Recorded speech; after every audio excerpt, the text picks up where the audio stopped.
Olá, alunos, sejam muito bem-vindos a mais uma aula de ciências. Eu sou a professora Andressa Primavera e nesse momento vamos ver o objeto de conhecimento da nossa aula de número 16.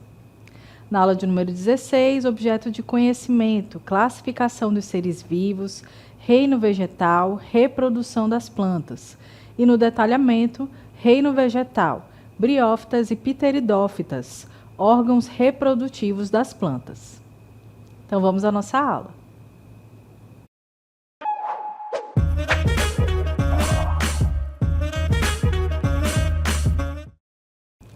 Muito bem, nessa aula vamos falar sobre os vegetais. Bom, esse cenário rico em belezas naturais, né, com muitas plantas, muitas árvores, né? Um dia, gente, não existia tudo isso.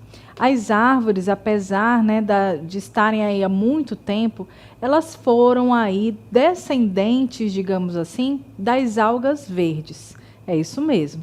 Então, anteriormente, antes de existir as florestas exuberantes, né, com tantas árvores, com tantas plantas tão diferentes, existiam apenas as algas, né?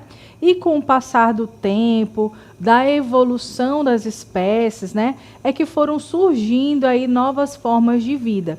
E as plantas foram as primeiras formas de vida que conseguiram conquistar o espaço terrestre, o ambiente terrestre, ou seja, fora da água.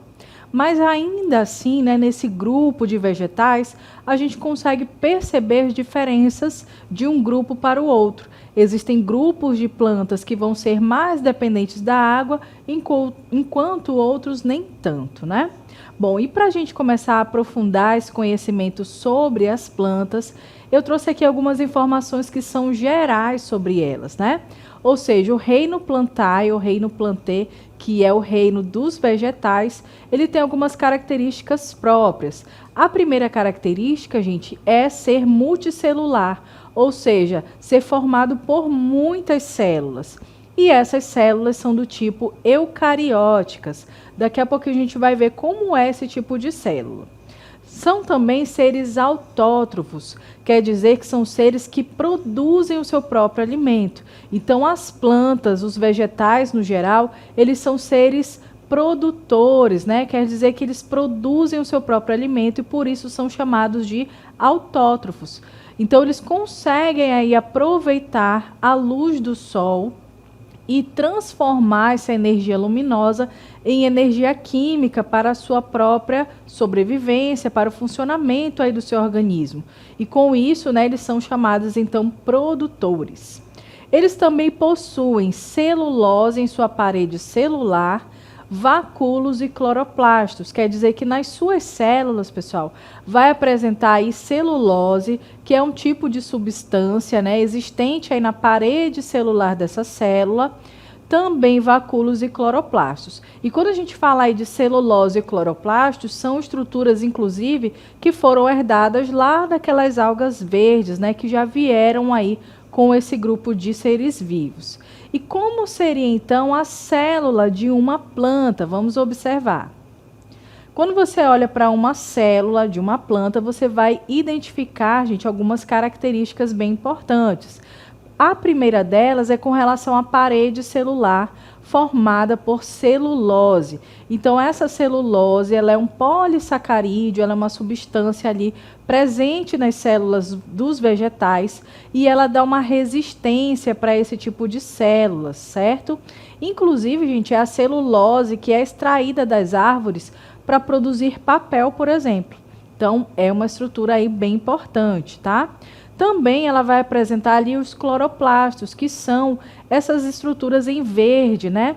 Dentro delas existem ali pigmentos, como a clorofila, que vão participar do processo de fotossíntese. Quer dizer, aproveitar aquela energia luminosa do sol e converter numa energia química. E tudo acontece ali dentro, olha, dos cloroplastos, que também só vão ser encontrados nos vegetais. E os vacúolos, que são essa estrutura em marrom, um pouquinho maior, né? Toma aí um bom espaço.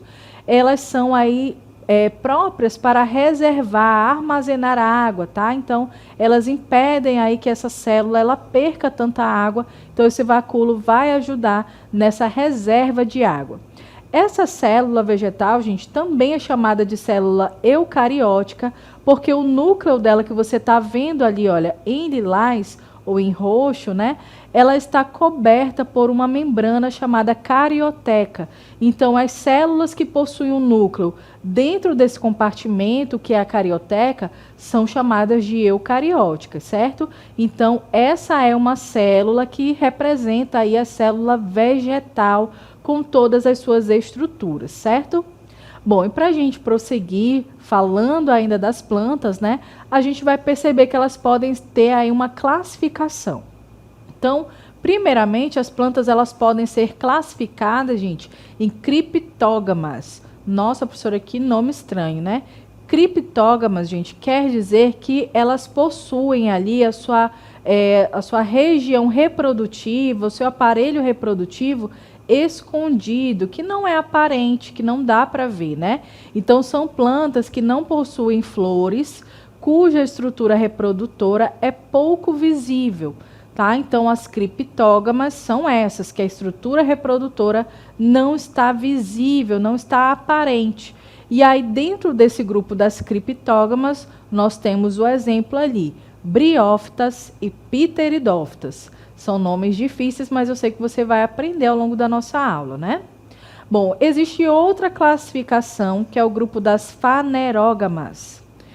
Esse grupo, gente, é de plantas que possuem flores e cuja estrutura reprodutora é bem visível. É o caso das gimnospermas e angiospermas. Então, as fanerógamas, essa palavrinha aí, fânero, quer dizer que é visível. Essa nomenclatura está dizendo para a gente que a fase ou a parte estrutura reprodutiva dessas plantas, ela vai estar visível, como é o caso das gimnospermas e angiospermas que nós estamos vendo aí na imagem. O primeiro exemplo, que é o pinheiro, é o exemplo de uma gimnosperma, tá? Esse pinheiro é bastante comum em regiões, né, do extremo norte, ou seja, das regiões da América do Norte, né, do nosso planeta, e aí eles utilizam, inclusive, esse tipo de planta como planta ornamental, né, muito utilizada ali na época do Natal, por exemplo. No caso das gimnospermas, elas não vão produzir frutos e flores, mas elas vão ter sementes que vão estar aparentes ali no período, né, que elas surgirem.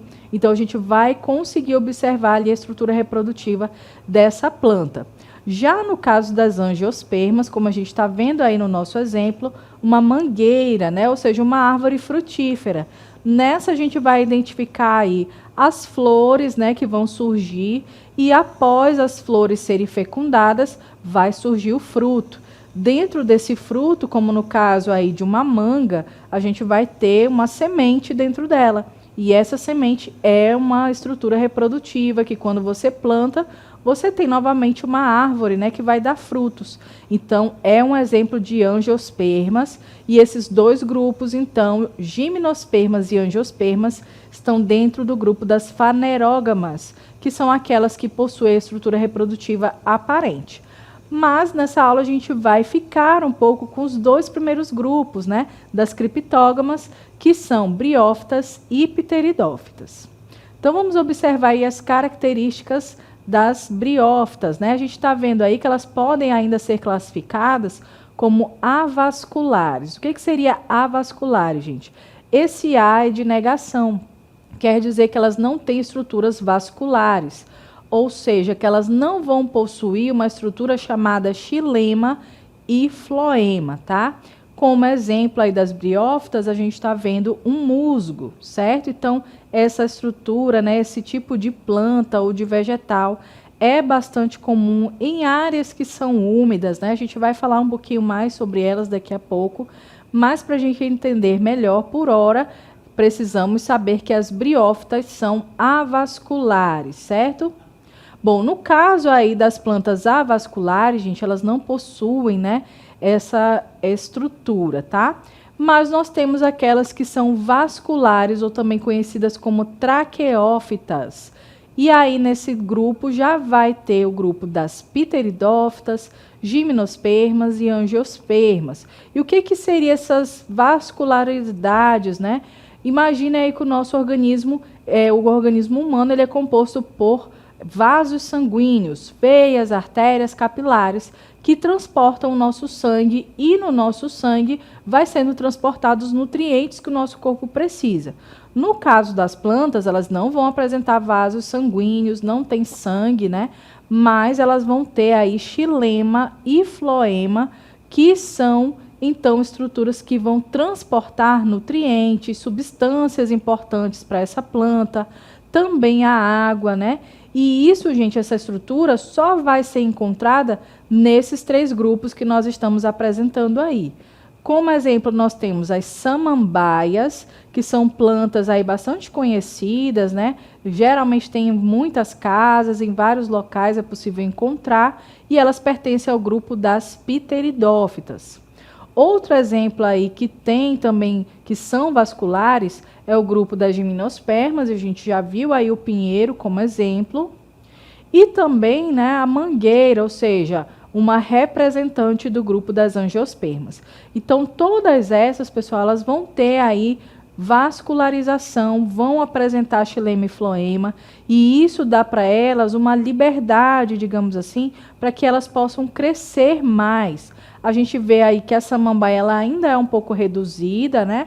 Mas os pinheiros, as mangueiras e outros tipos de árvore, eles podem chegar a alcançar muitos metros, por conta, então, dessa questão evolutiva, né, desse sucesso evolutivo, dessa característica aí de possuir xilema e floema, que permite a elas, né, não depender tanto da água para conseguir se nutrir, para conseguir se reproduzir, né? Mas isso não é o caso aí do grupo que a gente vai falar, que é o grupo das briófitas. Então, onde que a gente vai encontrar briófitas? Em um ambiente como esse, olha, que tem bastante umidade, que tem bastante sombra, né? Se você observar aí, olha, nessas rochas que nós temos aqui ao redor, você vai perceber que existe uma camada fina ali de vegetação. E o que seria essa camada fina de vegetação? São aí os musgos, tá? Esses musgos, gente, eles são aí do grupo das briófitas. E eles precisam, né, estar em um ambiente assim, bastante úmido, com sombra, sem muito sol, né? Porque eles dependem muito da água. É o grupo mais antigo dos vegetais, né?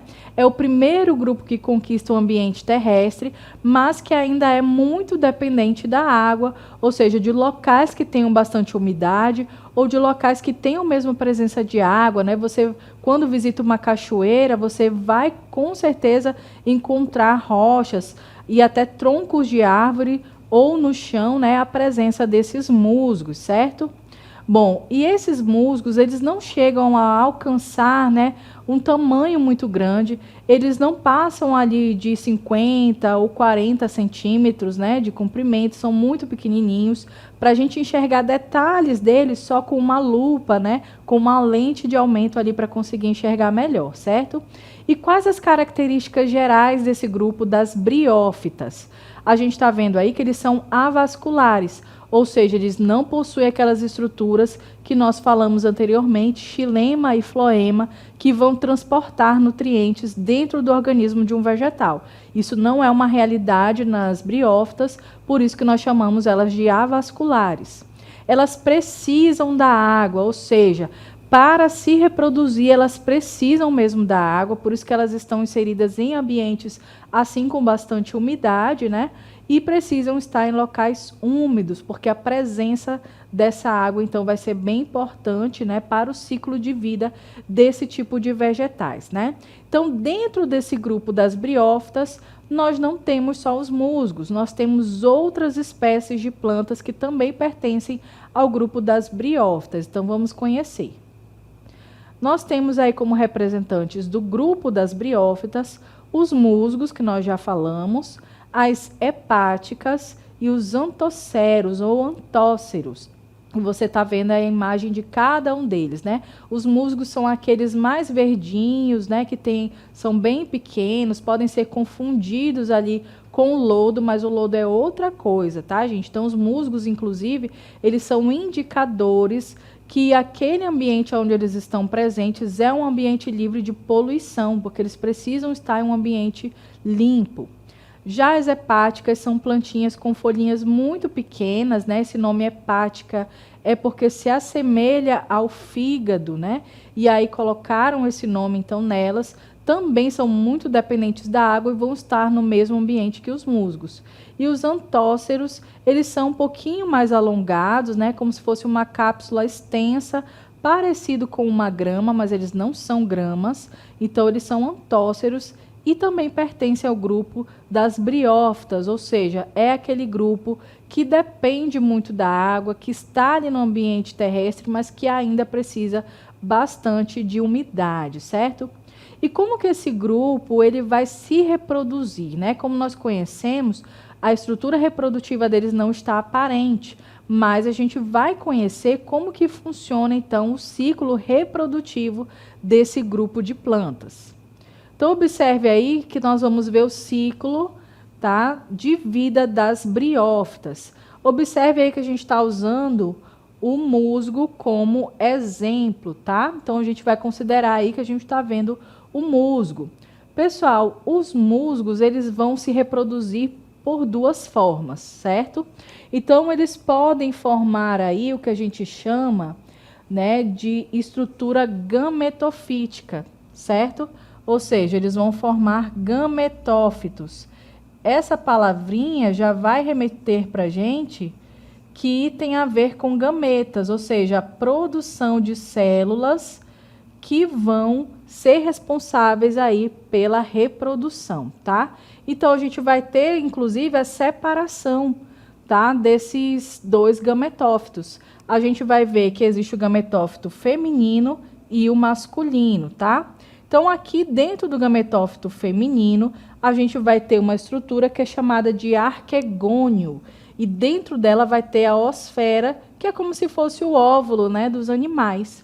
E aqui na outra estrutura masculina, a gente vai ver o anterídeo, tá? Essa parte aí mais clara está mostrando para a gente o anterídeo, que produz os anterozoides. São células semelhantes aos espermatozoides, tá? Inclusive, pessoal, essa planta, né, ela não tem ainda caule, folha e raízes verdadeiras. O que elas vão ter é filóide, tá? Que são aqui as folhas, o rizóide, que são as raízes, e o cauloide, que constitui aqui essa estrutura. Então, elas não vão ter tecidos verdadeiros, ou seja, aqueles que a gente realmente pode chamar de raiz, caule e folha. Então, esses gametófitos, eles vão produzir células reprodutivas, né? O anterozoide aqui, que é a masculina, e a osfera, que é a feminina. Para que eles se encontrem, gente, é necessário aí existir a presença de água. Então, eles vão se reproduzir justamente num período chuvoso, ou se esse musgo estiver aí próximo a uma cachoeira, a um rio, né?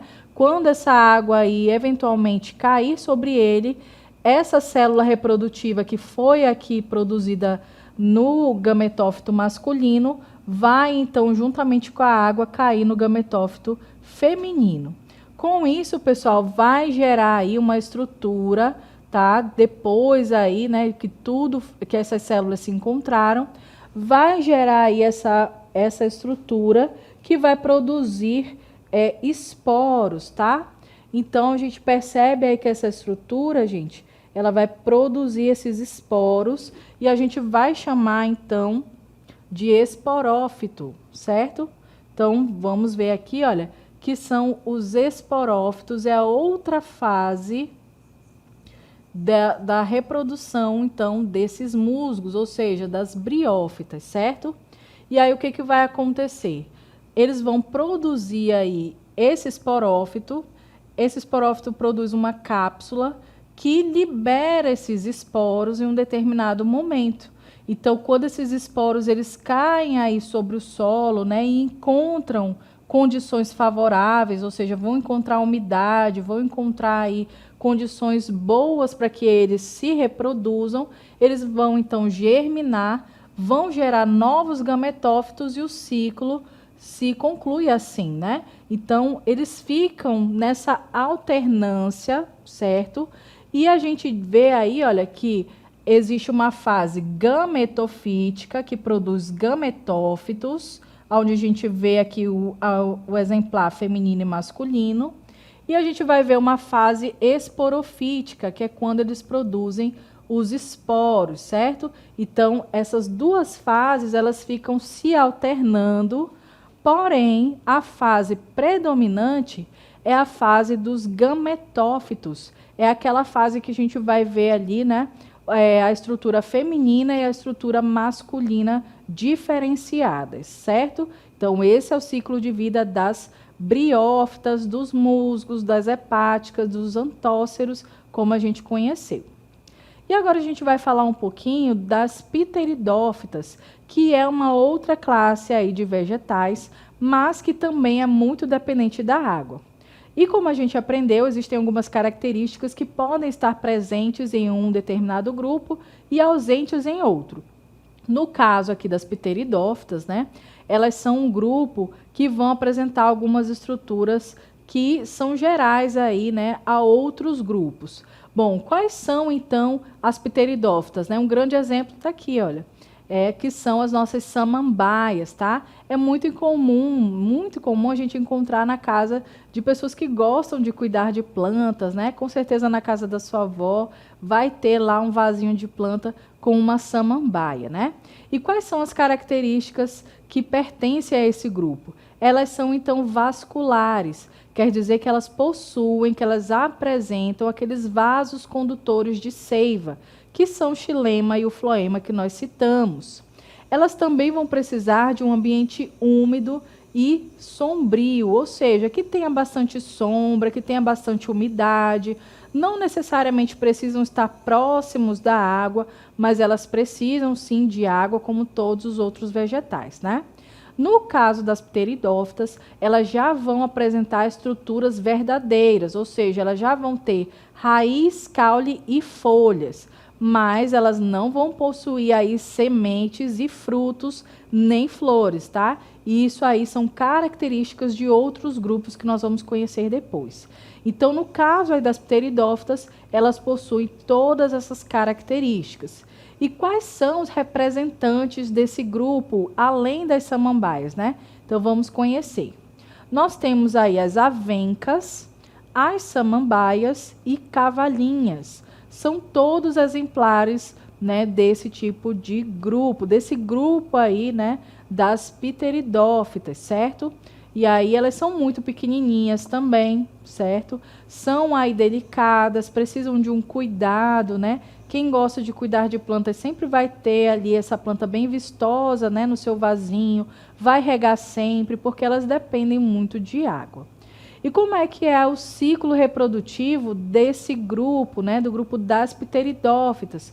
A gente vai perceber aí que elas também têm um ciclo reprodutivo, tá? Então, vamos observar aí na nossa imagem. Nós vemos aí que as samambaias, elas vão formar essas folhinhas, né? E se você é curioso, já foi lá observar mais de perto, já percebeu que atrás dessas folhas tem umas estruturas escuras, né? Que são aí uma região, tá? Que vai liberar esporos. Então, no caso aí, essas estruturas são chamadas de soros, ok? Não é soro, não, é soros mesmo. E aí o que acontece, gente? Essa estrutura que nós chamamos de soros, ela vai liberar esporos e vai formar um gametófito, semelhante àquele gametófito que nós vimos lá nos musgos. E dentro desses gametófitos, a gente vai ver a presença tanto da célula reprodutiva feminina quanto da masculina, olha. Então, o anterozoide vai nadar até a oosfera dentro dessa estrutura aqui, que nós chamamos de gametófito, e ele tem um nomezinho, tá, gente? Essa estrutura aí, em forma de coração, se chama prótalo, certo? Ou prótalo, né? Então, depende aí muito da tradução de cada livro. E nesse caso, esse prótalo ou prótalo, ele vai produzir tanto o anterozoide, que é a célula reprodutiva masculina, quanto a oosfera, que é a célula reprodutiva feminina.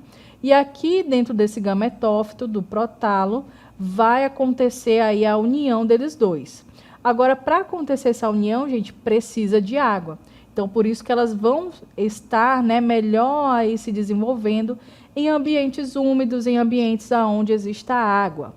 E aí, depois da união desses gametas, a gente vai perceber que começa a crescer aí um novo esporófito jovem, ou seja, uma nova plantinha aí, né, de samambaia vai começar a surgir, tá? E nós vemos aí a presença, então, do esporófito, que é essa região aí que tem essas folhas, e o gametófito, que é onde existem as células reprodutivas. E também, gente, na questão aí das pteridófitas, esse ciclo fica se alternando, mas a predominância vai ser justamente na fase esporofítica, ou seja, na fase que apresenta esporos, tá? Então, por isso que a gente vai ver aquelas folhas, né, bem bonitas, com os soros na região de trás dessas folhas, que é onde guarda ali os esporos, certo?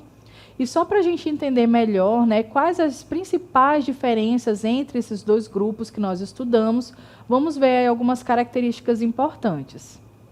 Então, qual é a importância das pteridófitas para a natureza, né?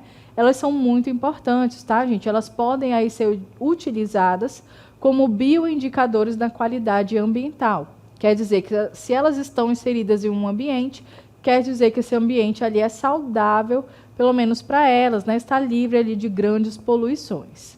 Ajuda a manter a umidade do solo e a prevenir a erosão. Então, quando a gente tem ali o estabelecimento de vegetais no solo, vai proteger ele contra a erosão, contra o ressecamento, né? E aí vai deixar esse solo mais saudável.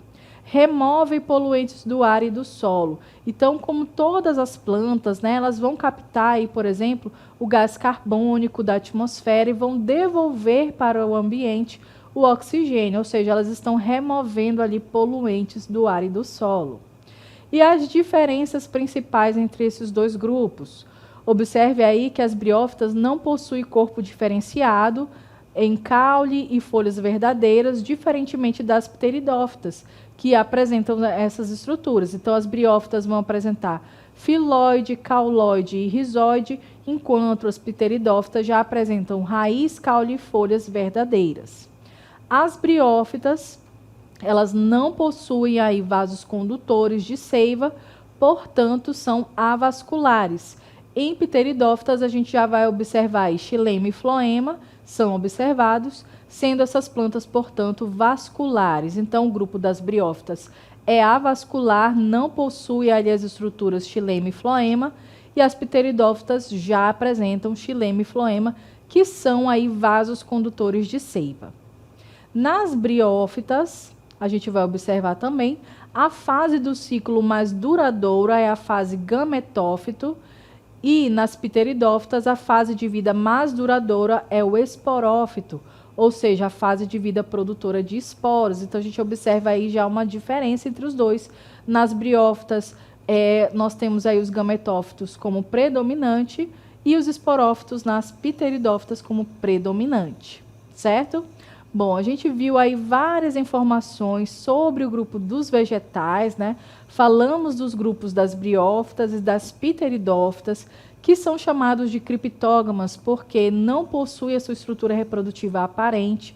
Conhecemos um pouco mais sobre quais são os exemplares de cada um, as principais diferenças entre eles, né? Desse grupo aí tão importante, desses grupos que conquistaram aí o ambiente terrestre. Eu espero que você tenha compreendido e até uma próxima.